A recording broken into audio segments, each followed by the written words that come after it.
YCP పాలన ఒక 70-30 ప్రభుత్వం.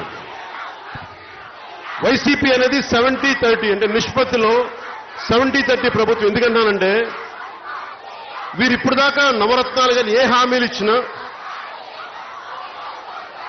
మనకి బటన్ నొక్కితే పథకాలు వచ్చేస్తున్నాయి, బటన్ నొక్కితే డబ్బులు పడిపోతున్నాయి అంటే మనందరం అర్థం చేసుకోవాల్సింది 100 మంది ట్యాక్సులు కడితే, 100 మంది కష్టపడితే, 100 మంది శ్రమిస్తే ఆ డబ్బులను తీసుకెళ్లి తనకు కావాల్సిన ఒక పద్ధతిలో 30 మందికో 40 మందికో ఓట్ బ్యాంక్ సంపాదించుకున్నాడు. 100 మంది కష్టాన్ని కేవలం 30 మందికో 40 మందికో ఇచ్చుకుంటూ ఈ రాష్ట్ర ముఖ్యమంత్రి నా విజయాన్ని గ్యారంటీ అని అనుకుంటా ఉన్నారు.